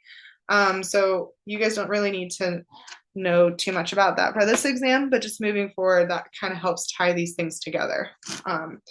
So we're making sure that our baby doesn't have significant trauma. And if they do have some trauma to the head, we need to be monitoring that and making sure that it's resolving appropriately. So on the next slide, I'll show you pictures of, well, actually, let me just show you pictures of the forceps now while we're talking about it. And we'll go back. So these are two pictures of forceps, okay? They're these two like pieces. They usually will come apart, and then the providers will place the forceps on either side of the baby's head. And they basically, whenever mom is pushing, help pull that baby through the vaginal canal, okay? Pretty big, bulky instruments, right? So there was a while I know they weren't teaching this method in medical school. There were a lot of providers that were never trained on how to deliver with forceps, but now they're coming back to it. That is something that's being retaught in the curriculum. So it will be something that we are going to continue to see. The biggest reason providers choose not to use a forceps is because of the risk of injury to the baby. Okay, it can be pretty traumatic, and babies can have some pretty substantial injuries from these. Okay. So kind of talking about this, we're talking next about vacuum assisted birth, or kiwi. That's the other word that you can hear for here used when describing this type of delivery. This is attachment of a vacuum cup to the top of the baby's head using negative pressure to assist in the birth of the head. Okay. Some prerequisites, obviously, like we need to be getting consent from mom, even just verbal consent from mom about a vacuum delivery. It's not something that a provider should just be like going in there, burging in there and just doing on their own. Obviously, they need to be completely dilated, ruptured membranes, engaged fetal head, no suspicion of any type of cephalopelvic disproportion. Some nursing considerations. So one thing that I want you guys to know too about like kiwis is like when we're monitoring providers using this, they're allowed what we call pop-offs. So typically whenever we're doing a vacuum delivery, providers are only allowed to let that vacuum come undone from the baby's head 3 times before we need to consider an alternate method of delivery. It also might be a little bit different per hospital and per policy, but the hospitals I worked at, providers are only allowed to let that kiwi come unattached from the baby's head 3 times before they're not allowed to try kiwi deliveries anymore. Okay. And why would that be? Just we want to minimize the amount of trauma to that fetal head, right? We're continuously attaching a vacuum onto that head. They're going to have a bruise, they're going to have a vacuum mark. So we need to minimize that and make sure that the babies we're not damaging them or traumatizing their skull or their heads any further. They need to be pulling with the vacuum when moms are pushing. They should not be pulling this vacuum when moms aren't pushing or when there's no maternal effort. And the other thing is too, that there's only a specific amount of time that you're allowed to be using the vacuum with each push. And like I said, it's a little bit different depending on policy and a hospital. But kiwis and forceps are those things where we have these policies in place because we do not want these babies to have any lingering trauma or injury from this method of delivery. Okay. Some risks associated with vacuum is a cephalohematoma, which is when that blood is pooling in the infant's by the infant's skull. Okay, brain bleeds, scalp lacerations, subdural hematomas. anything like that, because you're putting all that pressure on the baby's head. So we want to really make sure we're assessing our babies pretty thoroughly, neurologically and physically, to make sure that they're not at risk for developing these big scary things. And then also there I have that hyperbilirubinemia mentioned because of the bruising of the baby. Okay, they're at a higher risk for having issues with their billy. And then obviously too, with just the same as like with the forceps, with the vacuum delivery, moms are at a high risk for perineal lacerations. Okay. So this is an example here of a kiwi. The one on the top is the one that our facility uses. I think it's the more common one. But these are all examples of kiwis and different types of vacuums. So the provider, like there's a picture here, the provider will attach this vacuum to the baby's head, and then they apply that negative pressure by squeezing this little lever right here, and then they pull on that while the mom is pushing. Okay. I think I have some videos here if you guys want to watch these. If we have some time, we can maybe watch them, but I want to make sure we get through the important stuff. Some of these videos have some very interesting background music, but the actual material is very good. So just ignore the background sounds. But these are good videos of aversion, forcep, and vacuum assisted delivery, which I think it's kind of important to be able to see it too. It kind of ties it all together. Okay. So moving on, we're going to talk about C-sections. So this is the birth of the fetus through a transabdominal incision of the uterus. It's performed due to maternal or fetal complications, but also may be elective, scheduled, unplanned, or forced. So scheduled could be because their labor and a vaginal birth are contraindicated because they have a previa or an active herpes infection. If the mom's HIV positive and has high viral load, they're going to be needing to have a C-section. A repeat C-section is birth is necessary, but labor is not inducible. Or like if the mom decides instead of trying to have a VBAC, a vaginal birth after C-section, she's going to just go for another C-section. Okay. Unplanned, we're talking about stat C-sections or emergency. And that's typically because of maternal or fetal distress during labor. Okay. And then forced would be when a mom is refusing surgical intervention. And we're put in a really tough spot. Okay. That's a really hard one to try and discuss with moms sometimes. Okay. So let me see here. So some indications too would be like Marfan syndrome, non-reasserting fetal status, a malpresentation, all those things that I mentioned already. Failure to progress, like mom has kind of stalled out in her labor. Hold on one second. Okay.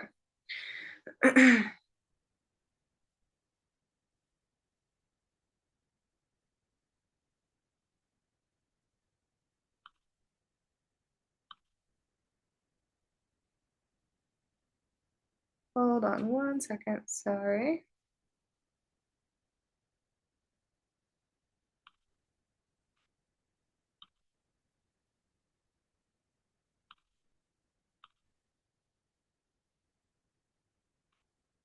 Okay.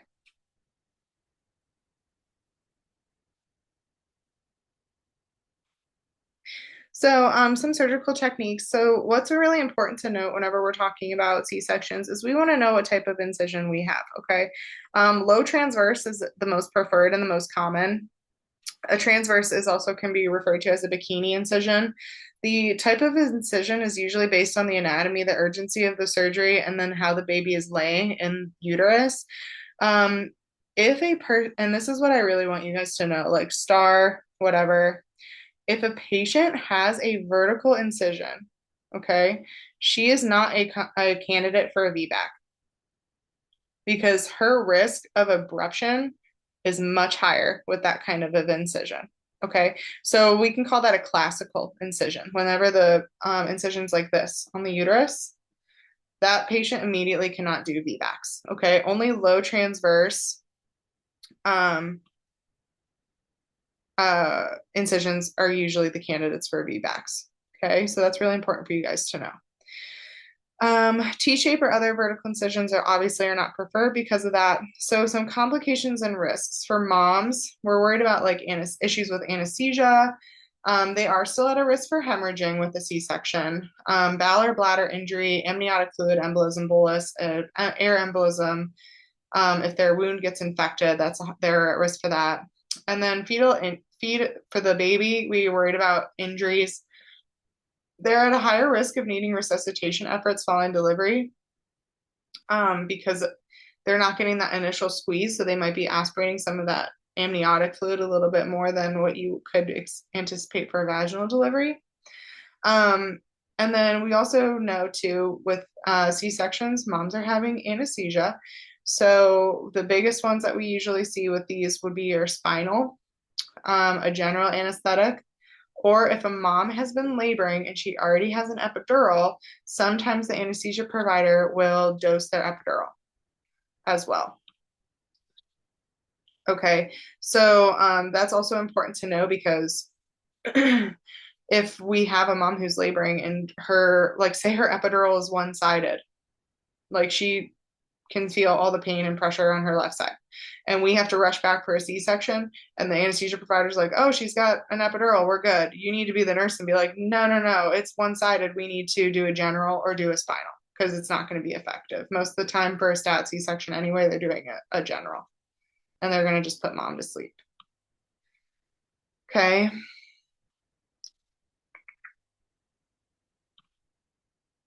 So as a nurse, we do have some things that we need to do whenever we're preparing our patient for C-section. All birth prep classes should include education related to a C-section delivery. Okay, I don't really know if all birth prep classes are adhering to that, but we want all of our patients coming into the hospital to have at least some semblance of an idea of what a C-section is and that it can happen. With any type of delivery, you're at risk for having a C-section, okay? So that needs to be discussed with your patients. Preoperative, obviously we're getting consent. These patients are NPO because they're going under anesthesia. They're having some anesthesia done, so we worry about aspiration. We're not gonna let them eat or drink anything. We're getting labs, putting on their SCDs. We might be doing a chlorhexidine wipe of the perineal or abdominal area. We're going to shave the hair off of the top of their perineum and off the abdomen, okay?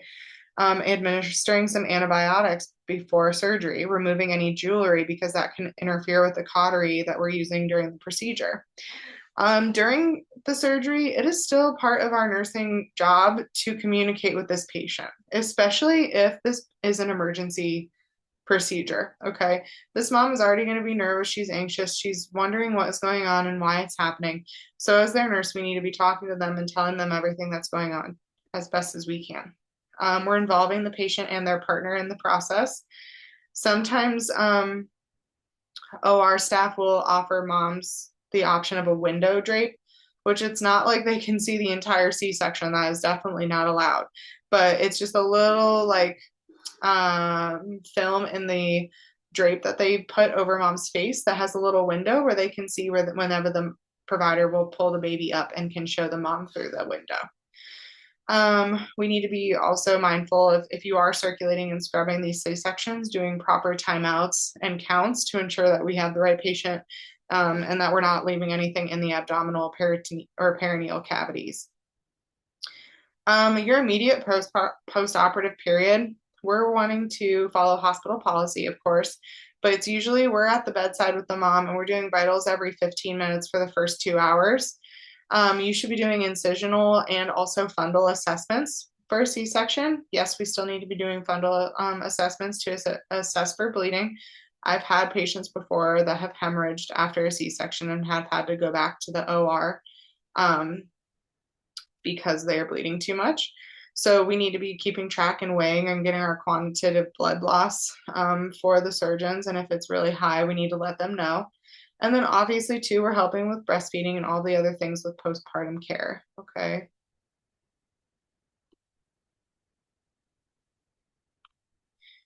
So a vaginal birth after C-section is called a VBAC. A TOLAC is another word form terminology that you will hear whenever we're talking about this type of intervention. So that is trial of labor after cesarean.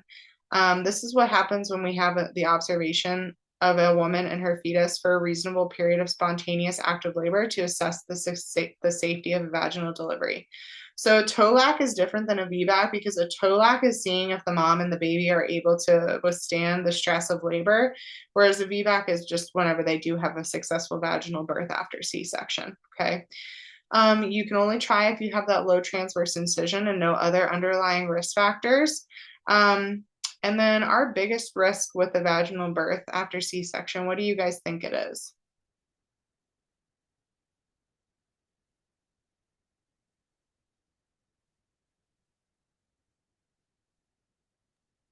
Hemorrhaging? That's a good guess, but there's one that's a little bit bigger. Rupture. Infection?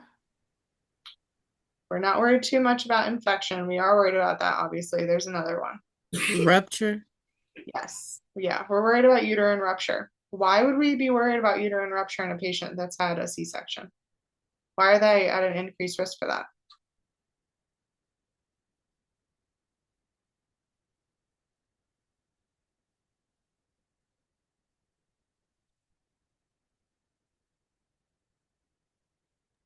The scar could reopen.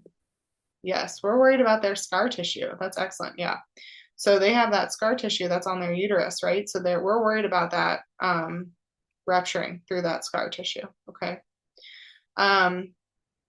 We also want to know, like, how many C-sections has this mom had, right? Because that changes the amount and the strength of that scar tissue and can impact whether or not we think that she's a VBAC candidate. So yeah, it's very important to know these things about their past C-sections too. Also, whenever we have a mom who comes in, they usually meet with pre-admission testing just because they have had a surgery in the past, and they're asking them questions like, why did you have your last C-section, right? If it was because the baby is breech, that's a totally different reason compared to, oh, my baby didn't like labor, or oh, I started bleeding really heavily during my last labor and it was kind of an emergency, so there are different reasons why moms are having C-sections, right? So we need to know the reasoning behind why she had her last C-section whenever we're deciding whether or not they're candidates for VBACs. Okay. So yeah, we're worried about uterine rupture. Indicators for a successful VBAC would be if they've had a prior vaginal delivery or they've had a prior successful vaginal birth after C-section, and if they're coming into with spontaneous labor rather than being induced. Okay. What characteristics are less likely to have a successful VBAC would be like if they've had recent other issues with their labors in the past, increased maternal age, gestational age over 40 weeks, they're post-term. Post-term babies are bigger, so we're worried about macrosomia. That can also decrease the success rate of vaginal delivery. Maternal obesity, and preeclampsia. Okay.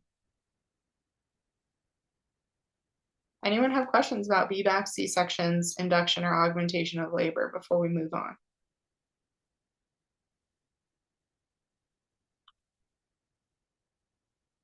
Okay. So some issues that can happen whenever we're talking about deliveries, some meconium stained amniotic fluid. We talked about this a little bit earlier, but this is when the baby has passed meconium or the first stool before birth. Our biggest risk is infant meconium aspiration, where they're swallowing that fluid whenever they're coming down through the vaginal canal. Our biggest reasons for babies to pass meconium in utero are it can be a normal function that occurs with maturity or with breech presentation. Okay, so you have a post-term baby, a bigger baby, a higher gestational age. They might that is just something that can naturally occur. Breech babies will have meconium passage a little bit more commonly as well in utero. It can be a result of hypoxia, so they're under stress. If a baby is under stress during labor, that will cause meconium. Excuse me. And then also a result of umbilical cord compression. So, like again, I said with stress with labor, if we're having a lot of contractions, that umbilical cord is getting compressed, baby's not getting as much oxygen. They might get stressed out in the womb and have this meconium, their first stool. Okay.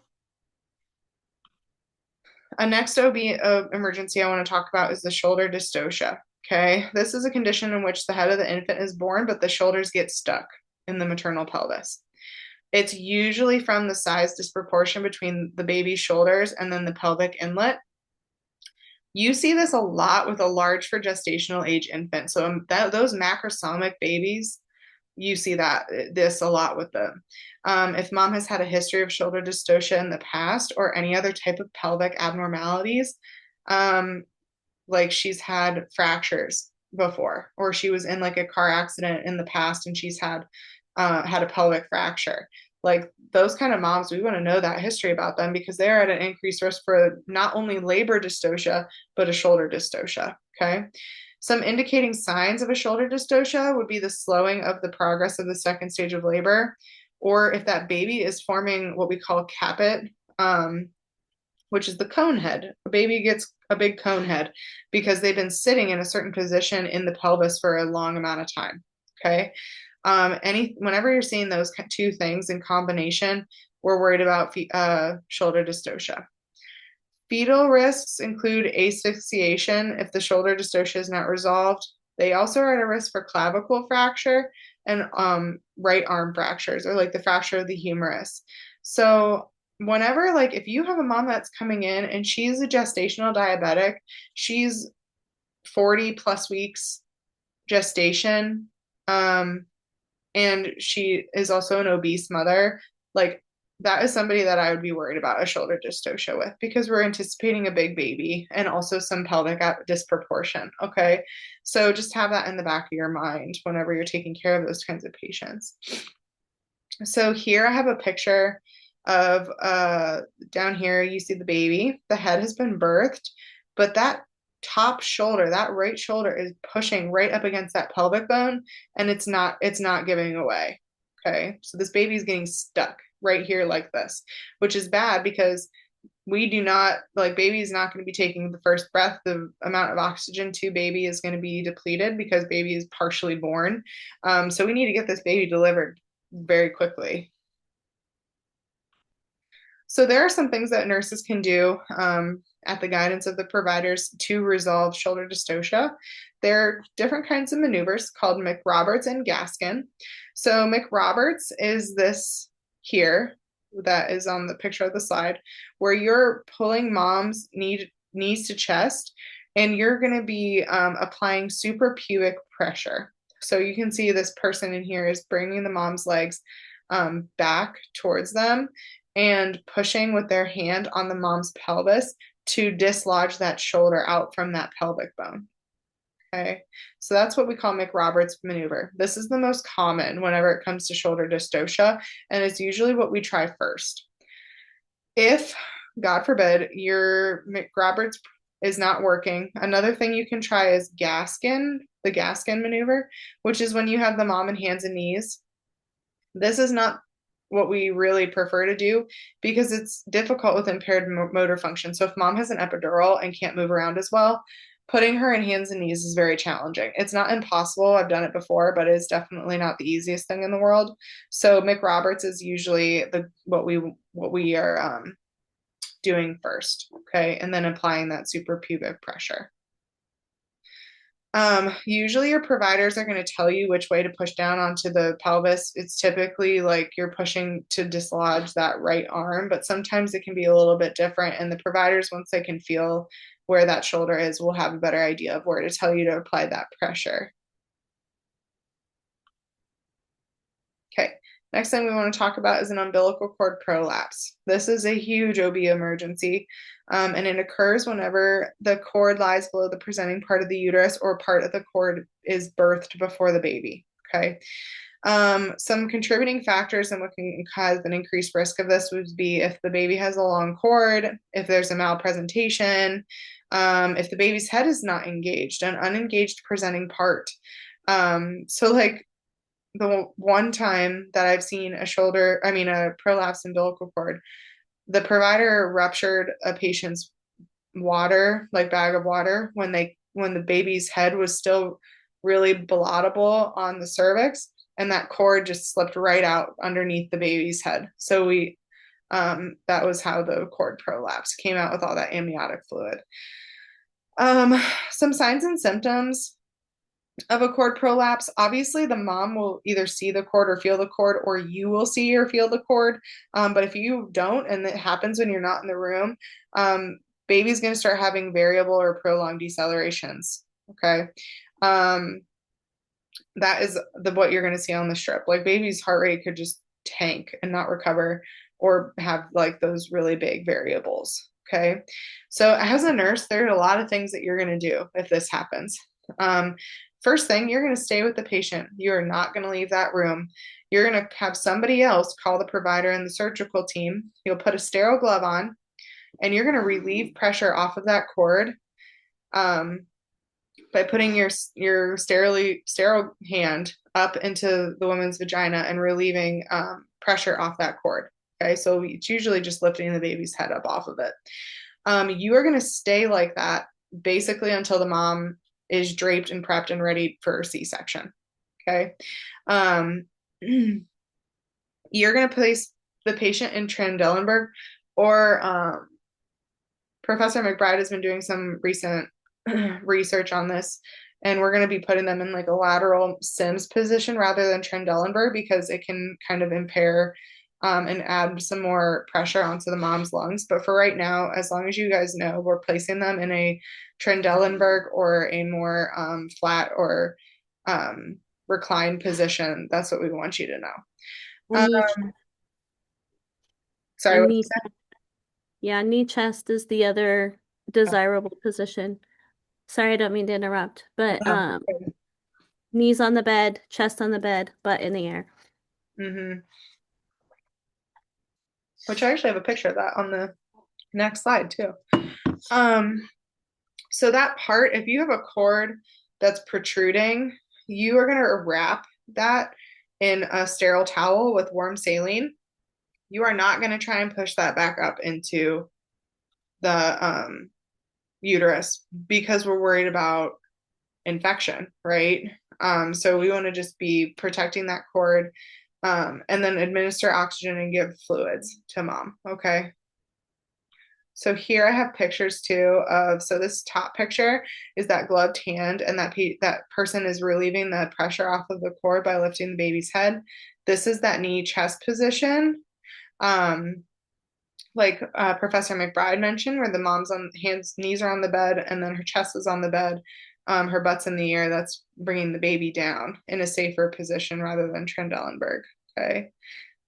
And then you can also do this one down here too as well. It's just not as exaggerated. So like a mom that has like an epidural or something, this might be a better option. So we'll talk about here now uterine rupture. So uterine rupture is the symptomatic disruption and separation of the layers of the uterus, or a previous scar, like from a C-section. The most common occurrence is with a TOLAC or a VBAC. Your risks are your scarred uterus, multiple C-sections, trauma, abortion, grand multiparity, uterine overdistension, so like polyhydramnios or a really big baby, and then uterine perforation or instrumentation injury. So just basically injury or stretching of that uterus. Prevention would be no labor attempted with a classical C-section incision, right? So we're not going to be doing a VBAC if the mom has that vertical incision. And then cautious monitoring with oxytocin and administration. Okay. Some abnormal signs and some signs and symptoms would be your baby's heart rate looks really bad on the monitor. You have a loss of fetal station. So you check that patient, and 20 or an hour ago she was +2, or no, not +2, like +1 station. Baby's head is like down in the pelvis, and then you go back in and you can't even feel presenting part. Or even if baby's like -1 and you can't even feel where that baby is anymore, that baby could be in the abdomen, okay, because of a rupture. Mom complains of sharp, sudden abdominal pain, a ripping or tearing sensation, some bright red vaginal bleeding, or any other type of signs and symptoms of hypovolemic shock caused by a hemorrhage. Those are signs and symptoms of your uterine rupture. Okay. Which I thought I had a picture of that, but I guess I do not. And then the last one that we're going to talk about here is an amniotic fluid bolus. These are really rare, but we also still talk about it because it is an OB emergency and is a really big thing that can happen. This may occur during labor, birth, or within 30 minutes after delivery. What moms would see happen is like sudden respiratory and cardiovascular collapse, coagulopathy, acute hypotension, hypoxia. A big thing too you would see would be mom that starts going into DIC. This is caused by foreign substance introduced into the circulation. Some predisposing factors would be if mom had a really rapid labor, so that precipitous delivery that we're going to talk about. She has meconium stained fluid, uterine tear, post-term pregnancy, labor induction augmentation. All of these things expose them to a risk of a fluid bolus, amniotic fluid bolus. Your treatment is you want to immediately perform CPR because these patients are going to arrest. And then perimortem cesarean should be considered after 4 minutes, like we had talked about last week. Okay. So, and then obviously looking for baby and making sure that we're able to take care and resuscitate mom as appropriate. Okay. So let me see where we're at. Okay, let me stop this. So kind of going back to precipitous labor, that is like just really, really fast labor. Like I said, it was faster than 3 hours usually. Just kind of like knowing what you guys know about labor and the birth process. Like who do you think is at risk for a precipitous labor? Like what kind of patients?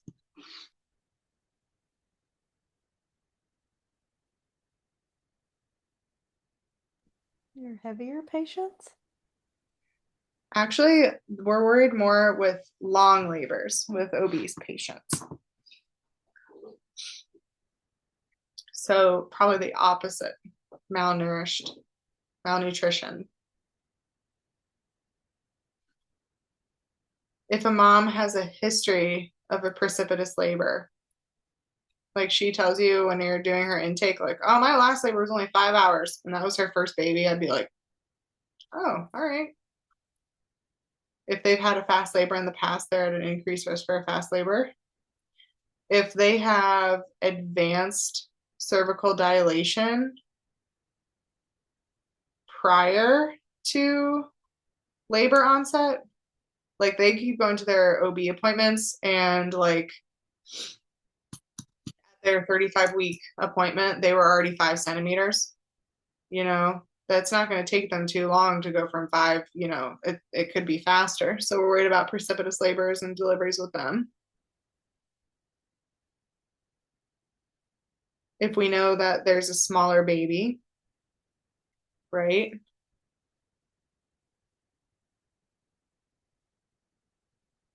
So these are the kind of patients where we're going to need to change the way that we're educating them, especially in their prenatal appointments. Like we need to be telling them, okay, like, yeah, so most people we tell them go to the hospital when your contractions are 3 to 5 minutes apart.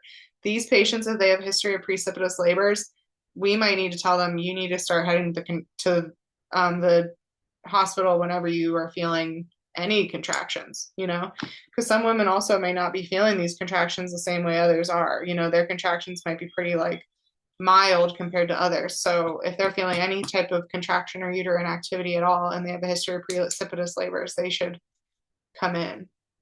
What are we worried about with the baby? With a precipitous delivery?